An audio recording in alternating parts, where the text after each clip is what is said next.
News কোম্পানিতে আপনাদের আরও একবার স্বাগত। বিশ্বকাপের ফাইনাল এবার সামনে। আমরা আগেই একটা বিশ্বকাপ নিয়ে এপিসোড করেছি আপনাদের সাথে। আজকেও রূপকদা আমাদের সাথে আছে, যদিও রূপকদা যে দুজনের কথা বলেছিল সেই দুজন মেলেনি। আর্জেন্টিনা এবং স্পেন ফাইনালে খেলবে, ফ্রান্স এবং ইংল্যান্ড দুটো উল্টে গেছে। আমরা ফাইনাল নিয়ে কথা বলবো, তার আগে একটু ছোট করে সেমিফাইনালের বিষয়টা কথা বলে নিয়ে আমরা ফাইনালে চলে যাব। সেমিফাইনালে তুমি যখন বলেছিলে সেটা বেশ উল্টে গেল, কীরকম? কীরকম মানে আমি তো ভয় পাচ্ছিলাম যে মধ্যযুগ হলে গিলোটিনে মাথাটা দিয়ে দিত আমার, কারণ আমি যে দুটো টিমকে বলেছি দুটো টিমই জেতেনি। আমি বলেছিলাম ইংল্যান্ড জিতবে আর ফ্রান্স জিতবে। কারণ ছিল মানে যে কনসেপ্ট থেকে বলা হয়েছিল, কিন্তু আমি বলছি যদি খেলাটার দিকে চলে যাই, স্পেন ফ্রান্সকে খেলতে দেয়নি। একটা কথা আমি সেই ইন্টারভিউতেও বলেছিলাম যে ফ্রান্সের সঙ্গে স্পেনের খেলাটা হচ্ছে বেস্ট ডিফেন্স স্পেনের ভার্সেস বেস্ট অফেন্স। এবার শুধু ডিফেন্স তো ভালোই, ফ্রান্স যে এই যে এখন বলা হচ্ছে তিকি টাকা 2.0, আমি তিকি টাকা 2.0 বলছি না, কিন্তু স্পেন যে ফুটবলটা খেলছে, যে পুরো একটা টোটাল পুরো টিমটাকে রেখে এবং খেলতে না দেওয়া অপোনেন্টকে। তোমার মনে থাকবে তিকি টাকা যখন জাভি ইনিয়েস্তার টিকি টাকা হয়েছিল, তখন বলা হতো যে এরা এত বেশি নিজেদের মধ্যে পাস খেলছে, অপোনেন্ট বলটা ধরার সুযোগই পাচ্ছে না। এই স্পেনকেও কিন্তু দেখে সেরকম লাগছে, হয়তো ততটা সুন্দর নয়, ইনিয়েস্তা জাভির মতো ততটা সুন্দর নয় দেখতে, হয়তো অতটা নান্দনিক যেটাকে আমরা বলি সেটা লাগছে না, কিন্তু এই যে অপোনেন্টকে সুযোগ না দেওয়া, এবং মানে যেটা হচ্ছে এমবাপের সবথেকে প্লাস পয়েন্ট, যে তার একটা সোলো রান, তার দৌড় অনেক, তার জন্য তো অনেকটা জায়গা লাগবে। স্পেন কিন্তু সেই জায়গাটা এমবাপেকে দেয়নি। তো এইটা হচ্ছে স্পেনের বিউটি। আরও আছে, ডিফেন্স তো আছেই, স্পেনের ডিফেন্স লাইন কুকুরেইয়া থেকে শুরু করে পুরো গোল করলো, পেদ্রো পুরো গোল করলো, ওভারল্যাপ করে উঠে গিয়ে ওরমভাবে একটা গোল করলো।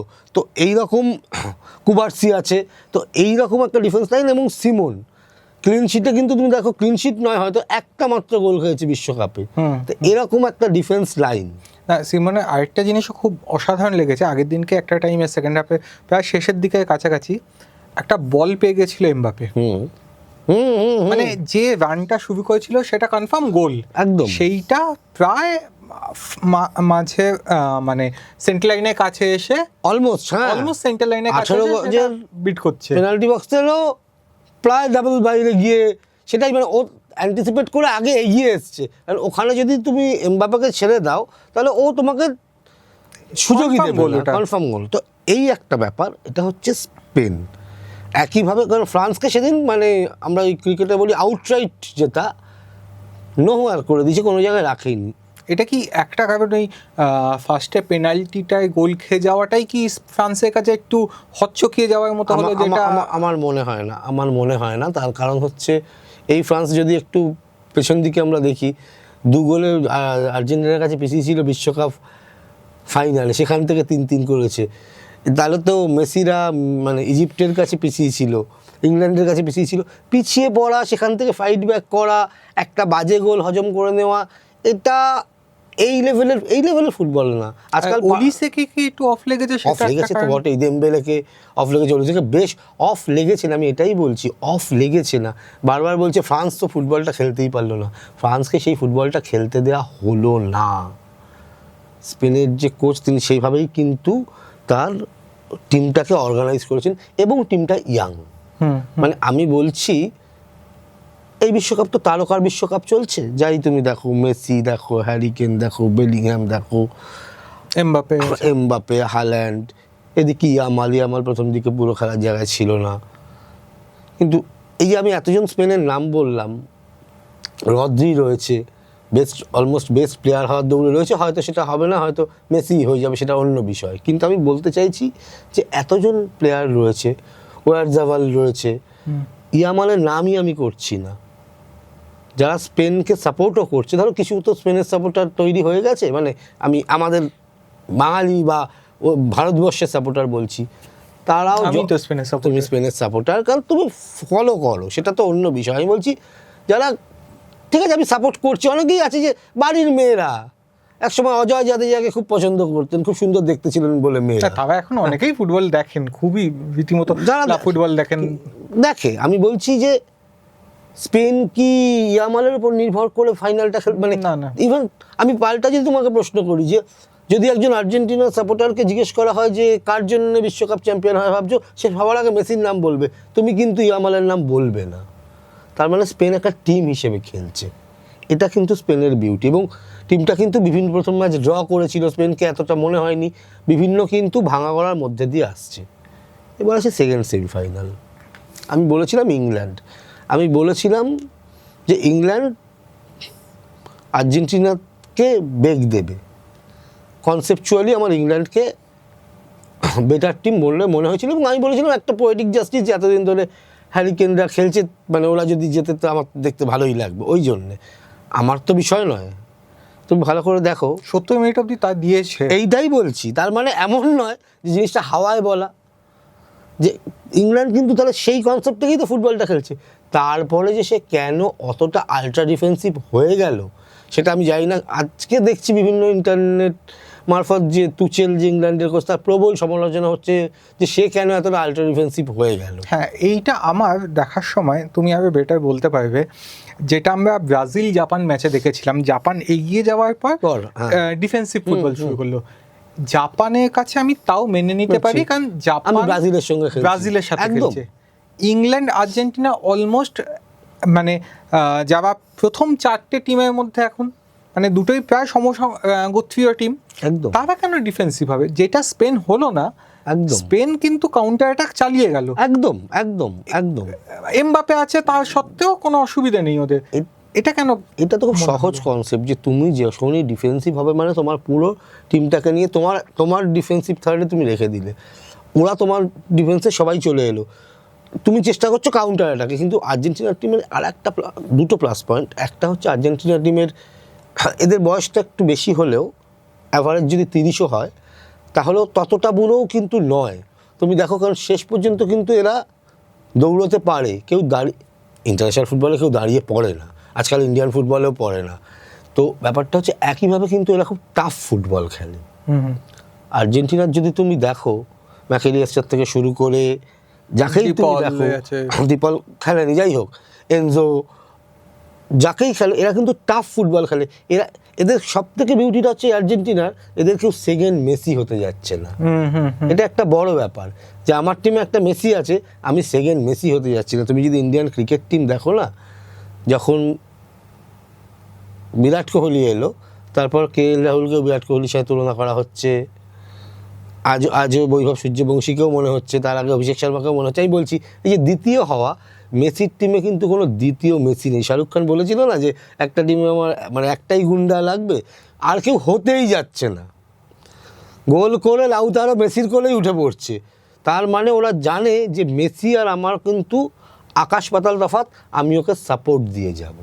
ইংল্যান্ডের যেটা আর মেসি সেটাও করে হচ্ছে, মানে দ্বিতীয় সেমিফাইনালে আমরা দুখানা যে গোল হয়েছে, দুটো গোলেরই অ্যাসিস্ট মেসি। হ্যাঁ একদম অসম্ভব ভালো, মানে দ্বিতীয় গোলটা তো একদম ঠিকানা লেখা বল যাকে বলে তাই পাঠিয়ে দিয়েছে, যে মাথা ওখানে। আর কি ওর থেকে কম কি করতে পারতো? মানে আমি তুমিও যদি থাকতাম, তুমিও পৌঁছে গেলে ওই মাথাটুকুই ছোঁয়াতাম, আর কি। এবং অদ্ভুতভাবে লাগলো যে এরম মিস কিন্তু করেছিল, জানো তো, হিগুয়াইন এরম মিস করেছিল ওই 2000 কত ওটা এভাবেও আলভারেজ করেছে একটা ম্যাচে, 14 বোধহয় ফাইনালে এরকম মিস, যেটা হেরে গেল আর কি, কোচদের গোলে জার্মানির কাছে। তো এই না, এভাবেও আলভারেজ এরকম একটা আগে একটা মিস করেছিল গ্রুপ স্টেজেই সম্ভবত। কিন্তু এই যে কাল মানে লাস্ট ম্যাচে আমরা দেখলাম মেসি, যার অলরেডি 8টা গোল, সে পেনাল্টি বক্সের ধারে কাছে গেল না, বাইরে দিয়ে খেলো। এটাই তো বলছি, এটাই মানে এমবাপের দৌড়টা থামাতে পেরেছে স্পেন। আমি এবার ফাইনালের প্রসঙ্গে আসছি। তাহলে তো ফাইনালে এমবাপের কনসেপ্ট থেকেই স্পেন মেসিকে আটকাতে পারে, কিন্তু সেটা পারা সম্ভব না মেসিকে। কারণ মেসি আর এমবাপের খেলা, মেসি যে একদম এই কথাটাই আমি আসছিলাম যে মেসি ধারে কাছেই গেল না। যে আমাকে তো ফাইনাল করে আটকাবে পেনাল্টি বক্সের মধ্যে, আমি পেনাল্টি বক্সে না গেলে আমাকে আটকাবে কী করে? এবার আমি পিছিয়ে আসছি, যেটা রোনাল্ডোর ক্ষেত্রে বলা হচ্ছিল যে রোনাল্ডো বল পাচ্ছে না। কালকেও আমরা দেখছিলাম হ্যারিকেন বল পাচ্ছে না। অনেক সময় হতেই পারে তুমি বল পাবে না, তোমার বল পেতে দেওয়া হবে না, তুমি তখনই বড় প্লেয়ার, হ্যারি কেনের তার একটু দায়িত্ব নেওয়া উচিত ছিল। কিন্তু হ্যারি কেন বা বেলিংহামের কাছে দেখা গেছে যে একদম নিচে থেকে একদম ওপর অব্দি উঠতে পারে বা ছুটছে। হ্যাঁ, কিন্তু তোমার বলটা নিয়ে হ্যারি কেনকে কেন আমি স্টার বলছি, ওদের মেন স্টার, বেলিংহামকে কেন বলছি সে বলটা একটু নিজের পায়ে বেশি রাখতে পারে। তুমি খেয়াল করে দেখবে মেসি কতক্ষণ নিজের পায়ে বল রাখে বলো তো। যখন ও দেখে, ও কিন্তু বলটা দেখে একটা সেফ জোনে পাস করে দেয়। সবসময় যে সেটা গোলের ঠিকানা লেখা পাস তাও না, স্কোয়ার পাসই করে, আবার পাসটা নিচ্ছে। এই যে দেয়া নেওয়া করছে, যে নিজের কাছে একটা লাস্টের দিকে কালকে দেখছিলাম মাথায় ওটাকেই বলে অ্যাটাক করছে আর্জেন্টিনা, একদম শেষ তখন কয়েক সেকেন্ড বাকি, 9 মিনিট তো অ্যাডের টাইম দিয়েছিল, মেসি বলটা নিয়ে কিন্তু চলে গেল মানে থ্রো লাইনের দিকে, যে আমি বলটা বেশিক্ষণ পায়ে রেখে দেব। তো এটা হচ্ছে মেসি। এবার স্পেন কি কনসেপ্ট করবে, স্পেনের কোচ কি কনসেপ্ট করবেন আমি বলতে পারছি না, কিন্তু মেসিকে না ওইভাবে তুমি আটকে রাখা যাবে না। মেসি 2টো ম্যাচে গোল করলো না, অথচ আর্জেন্টিনা ফাইনালে চলে গেল। তো এটা তো সব, এবং 2টো অ্যাসিস্ট করে চলে গেল। ম্যাকিনেসের 2টো বল বার পোস্টে লেগেছে। তো এবার ব্যাপারটা তার মানে তুমি ইংল্যান্ড তুমি ডিফেন্স করে পারছো না, তোমার পক্ষে কাছে সেই ডিফেন্স করার মেসিকে বা মেসি যে অ্যাটাকটাকে লিড করছে সেটাকে ডিফেন্স করার মতো ক্ষমতা নেই। এই ডিফেন্স আমরা দেখেছি 94-এ, সেটা হচ্ছে সেই কাতানাচিওর ইতালি, যে রোমারিও বেবোতোকে 120 মিনিট তো আটকে দিয়েছিল, টাইব্রেকারে হেরে গেল, সেটা অন্য বিষয়। আমার হাতে সেটা আছে, আমার হাতে একটা বারেসি আছে, বা পরবর্তীকালে মালদিনি, নেস্তা, কানাভারো, আমার হাতে সেরম লেভেলের ডিফেন্ডার আছে, আমি ডিফেন্সই করব। ওরা খেলাটাই করতো নিজেদের বক্সে, যে আয় তোরা যতটা পারবি আমরা এখান থেকে করবো। কখনো জিতেছে কখনো হেরেছে, কিন্তু দে আর সাকসেসফুল। কিন্তু এই ইংল্যান্ডের হাতে তো, আমার হাতে তো সেরম অস্ত্র নেই। তাহলে তুমি নেই যখন, তুমি পাল্টা এটাকে অ্যাটলিস্ট অ্যাটাক করার চেষ্টা করলে না কেন? তাহলে তো আর্জেন্টিনা টিমটাও পিছোতো। সাকাকে না নামানো একটা মনে হয়, জানি না, সাকা আগের দিন অসম্ভব ভালো খেলেছিল আসলে। না, ওরা তো মানে যখন গোলটা পেয়ে গেল তখন তো ওরা তো শেষের দিকে ডিফেন্স, র্যাশফোর্ডকে যখন নামিয়েছে তখন আর খেলা শেষ হয়ে গেছে। তখন তো নামানো র্যাশফোর্ডের কাছে কাউন্টে নিয়ে আসে না। তো ওই আমার মনে হয় না আর্জেন্টিনার ক্ষেত্রে, মানে আর্জেন্টিনা যেভাবে, এবং সবথেকে বিউটি যে 2বার পরপর 2টো মানে ইম্পর্টেন্ট ম্যাচে নকআউটে, ইজিপ্টের সঙ্গে বলো, ইংল্যান্ডের সাথে, যে এই যে পিছিয়ে থেকে ফাইট ব্যাক করা, তার মানে টিমটার মধ্যে কিন্তু সেই ফাইটিং স্পিরিটও আছে। আর একটা জিনিস আমার নিজের মনে হয়, এটার সাথে আমি জানি না একমত হবেন কিনা, অনেকেই বলবেন না ইন্টারন্যাশনাল ফুটবল এই লেভেলের হাইলি প্রফেশনাল, কোথাও যেন আমার মনে হচ্ছে মানে অন্যদের থেকে বলবো না, আর্জেন্টিনার প্লেয়ারদের মেসিকে সামনে রেখে, যে এটা তো মেসির শেষ বা 43 বছরের মেসি খেলবে না। হ্যাঁ, তোমার পডকাস্টে আমি বলে গেলাম যদি খেলে, আবার পডকাস্টে এসে আমি এবার সত্যি গিলোটিন আমিও নিয়ে আসবো। তো হয় না। কিন্তু ব্যাপারটা হচ্ছে এই যে মেসি একটা এইরকম ভাগ্যের ব্যাপার, মেসির সাথে খেলা, মানে অনেকেই তো, অনেক বড় বড় প্লেয়ার তো সারা জীবনে সুযোগও পেল না। তো এই যে মেসিকে একটা শেষবারে একটা উপহার দেওয়া, বা মেসিকে সামনে রেখে একটা এই ইমোশনটা আমার ধারণা আর্জেন্টাইনদের মধ্যে একটু বেশি কাজ করছে। কারণ দেখবো না, কালকে মানে দেখছি লাউতারো গোলটা করেই কেঁদে ফেলেছে, তার মানে কতটা চাপ মনের মধ্যে নিয়ে চলছে। মেসি খেলা শেষ হচ্ছে না কেঁদে ফেলছে। আগেও আমরা মেসিকে দেখেছি, মেসি যখন বিশ্বকাপ জেতেনি তখন অল্প বয়সী মেসি, ওই বয়সে আবেগ কন্ট্রোল করা কঠিন, এখন তো অনেক সোজা, সে সব পেয়ে গেছে, এই যে কন্টিনিউয়াস কেঁদে ফেলছে। তার মানে আমি প্রত্যাশার কি আমরা আলোচনা করতে বসছি, আমি বলতে বলতে ভয় পাচ্ছি যে কাকে এগিয়ে রাখবো, বাবা পডকাস্টে বলবো আবার কে কী বলবে, তাহলে ওর চাপটা তুমি ভাবো। তো ওই ইমোশনটা আমার মনে হয়, এটা আমি বললাম, এটা কোনো মানে এটা তো কেউ আমি কেন কেউই প্রমাণ করতে পারবে না, কিন্তু কোথাও যেন একটা ইমোশন কাজ করছে। আর ইমোশন ছাড়া কিন্তু এই জিনিসটা হয় না, মানে ইমোশন ছাড়া ফুটবল হয় না, কিছুই হয় না। 39 বছরের একটা লোক, আমি বিশ্বাস করো, আমি মানে স্বীকার করছি, আমি যখন বিশ্বকাপ শুরুর আগে আমি ভাবছিলাম যে আচ্ছা মেসি তাহলে কতক্ষণ খেলবে, 60 মিনিট খেলবে, তাহলে কি সেটা শুরু থেকে খেলবে নাকি তাহলে পরে নামাবে, পরে ব্যবহার করবে। এখন দেখছি তো ওই পুরোটা খেলছে। ইনফ্যাক্ট কেপ ভার্দে ম্যাচে 120 মিনিট খেলেছে, যে কোনো ম্যাচে খেলার মতো জায়গায় আছে, এবং খেলছে মানে যা খেলার তাই খেলছে, তার থেকে আরও ভালো খেলছে। এমন না যে একটু না একটু আমি দাঁড়িয়ে পড়ছি, একটু কম দৌড়চ্ছি, যে খেলাটা আমার খেলা সেটাই খেলছে। মানে আরেকটা জিনিস, ইংল্যান্ড ম্যাচ আর্জেন্টিনাকে বোধহয় কমিটি টিম যে বলা হচ্ছিল না, সেইটা থেকেও বোধহয় ক্লিন চিট দিল, মানে 100 বার কোনো কার্ড নয়, না, কোনো গোল বাতিল নয়। আর্জেন্টিনা নিজে খেলা খেললো, পিছিয়ে পড়লো, ফাইট ব্যাক করলো, জিতলো। একদম একদম। আর কেউ আর্জেন্টিনাকে এইখানে এসে ইংল্যান্ডের কাছে মানে ম্যাচে অন্তত কমিটির টিম, ফিফার টিম এই বলার জায়গাটা হয়তো থাকবে না। টিম তো আমরা মজা করে বলা হচ্ছে, এটা তো আর কোনো মই না। দেখো, কমিটি টিম, ফিফার টিম একটা দুটো তারকারা একটু অ্যাডভান্টেজ পায়, হ্যাঁ সবাই পায়, যে কোনো তারকা হলেই পাবে। হ্যাঁ, সেটা মেসি, হ্যাঁ। এমবাপ্পে, রোনাল্ডো, হ্যারি কেন, ওটা প্রত্যেকেই পাচ্ছে। তারকা না, এটা মানে বাড়ির 3 ভাইয়ের মধ্যে যে ভাই বেশি রোজগার করে আনে, তো ইভেন মাও মানে যে বেশি কাজ করে, বেশি রোজগার করে, মাও হয়তো মাংসের বড় পিসটা যে তো অনেক বেশি খাটছে, অনেক করছে, হয়তো কোথাও একটা দেওয়ার প্রবণতা তৈরি হয়। মানে যদি একটাই বড় পিস হয়, 3টে সমান সাইজের পিস নাও হয়, একজনকে তো তোমায় দিতে হবে। তো আমি যদি বড় সাংবাদিক হই তোমার থেকে, উল্টো দিকের লোকটা এসে ভালো আমার বস আমাকেই অ্যাসাইনমেন্টটা আগে দেবে, ভালো হয়তো ঘটনাচক্রে সেটা তুমি অনেক বেটার করতে পারতে, কিন্তু না, উনি তো এক্সপিরিয়েন্স। তো এগুলো তো ভালো লাগুক খারাপ লাগুক, জীবনে কিছু জিনিস তো মেনে নিতেই হয়, এবং এটা মেনেই সবাই চলে। আমি বলছি কমিটির টিম একটা ডিসিশন একটু আধটু হতে পারে, 2 গোলে জিতছে ইজিপ্ট, সেখান থেকে 13 মিনিটে 3টে গোল তো করতে হয়েছে। কমিটি একটা গোল আমি ধরেই নিচ্ছি, খানিকটা তুমি ফেসিলিটি পেয়েই গেছো। যে গোলটা ক্যান্সেল নিয়ে কথা হচ্ছে, তারপরে তো 2 গোল করেছে একদম। এবং প্রত্যেকটা ক্ষেত্রে এই যে বিভিন্ন পরিস্থিতিতে আগে গোল করছে, পরে গোল করছে, পেনাল্টি মিস করছে, তার মানে প্রত্যেকটা ব্যাপারে এই যে তুমি বলছো, আমরা ভাবি না, তুমি যদি একটা জিনিস, একটা কাজ ভুল করে ফেলো একদিন, পরের দিন একটা আপসেট হয়ে থাকে যে আর মনের মধ্যে ভুল করেছি, একটা তো প্রভাব পড়ে। সে মিস করছে, লোকটা ও জানেও মেসিও মিস করছে, তারপর আবার গোল করে। তো এই ব্যাপারটা কন্টিনিউয়াসলি যাকে চ্যালেঞ্জ করে ওভারকাম করে, মানে মানে মেসি প্রেমে মানুষকে বাধ্য করেছে মেসি। ধন্যবাদ রূপকদা। আমরা শেষ করবো, শুধু একটাই একবার জেনে নেব, কাকে ফাইনালি তুমি ধরছো, আর্জেন্টিনা না স্পেন?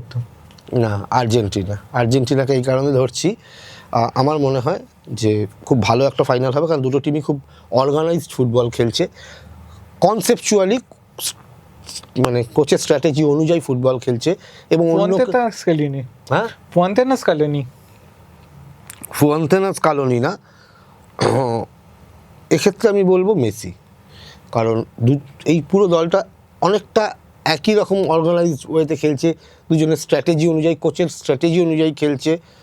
ডিফেন্স ভালো স্পেনের, অবশ্যই ইয়াং স্পেন, এটা স্পেনের প্লাস পয়েন্ট। সব কিছুর ফাঁকে মানে মাঝে একটা বড় মঞ্চে, আমিও সেই একই দিকে গেলাম, তারকার দিকে, ইংল্যান্ডের দিকে গেছিলাম, যে একটা লোক ফারাক করে দেওয়ার মানে সব কিছু ওলটপালট করে দিতে পারে। কেন বলি, যে ওই জন্য আমরা বলি না যে মানে বিস্ময়, কিংবদন্তি, রবীন্দ্রনাথ, মানে তুমিও লেখো, আমিও লিখি, আরও অনেক মানে বরেণ্য, আমরা তো ছেড়ে দাও, বরেণ্য মানুষরা লেখেন, রবীন্দ্রনাথ ঠাকুর সে তো একই কালি, একই দোয়াত কালি নিয়ে একই কাগজের ওপর লিখতেন, অন্যভাবে কিছুভাবে তো আসতেন না, রাবণের মতো 10টা মাথা তো আর নিয়ে আসতেন না। তো ওই জন্য মেসি যে কী করবে এটা তো আর কেউ বলতে পারে না, মানে আমি ওই কনসেপ্টে বলছি না যে ঈশ্বর বা কিছু, কিন্তু আমি বলতে চাইছি সামথিং ডিফারেন্ট, যেটা খুব সাধারণের সাথে মেলে না।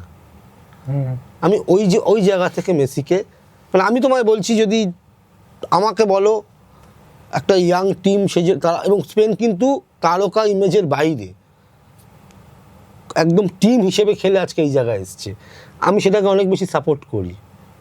মানে আমি শ্রমিকের দলে, আমি নিজেকেও তাই মনে করি, আমি তাই, কিন্তু তারপরও তো তুমি ট্যালেন্টটাকে অস্বীকার করতে পারবে না। রবীন্দ্রনাথ ঠাকুর জমিদার বংশের মানুষ ছিলেন বলে ভালো লিখতে পারবেন, মানে তা তো নয়, সেটাই বলছি। তো আমি ওই জন্য, যদি একটা তুমি বলো, হ্যাঁ মেসি। ঠিক আছে, আমাদেরও নজর থাকুক, রূপকদা যেমন মেসিকে বলছে, আমরাও দেখি। ও তুমি স্পেনের সাপোর্টার? হ্যাঁ, সেটা তো স্পেনের সাপোর্টার, কিন্তু আমাদের নজরটা থাকবে একজন যার লাস্ট বিশ্বকাপ খেলছেন, যার জন্য গোটা টিম চাইছে তিনি জিতুন, এটা একদিকে তিনি লিওনেল মেসি। আর তিনি যখন প্রথম ওয়ার্ল্ড কাপ খেলেছিলেন, তারপরে যে পরের বছর যে জন্মেছিল, সেই বছর প্রথম ওয়ার্ল্ড কাপ খেলছে এবং সে ইউরো চ্যাম্পিয়ন হবার পর সে স্পেনকে ফাইনালেও তুলেছে। তার নাম লামিন ইয়ামাল। আমরা দেখি কার হাতে ওঠে বিশ্বকাপ, আমাদের নজর থাকবে। আপনারাও দেখতে থাকুন, আমাদের সাথে থাকুন।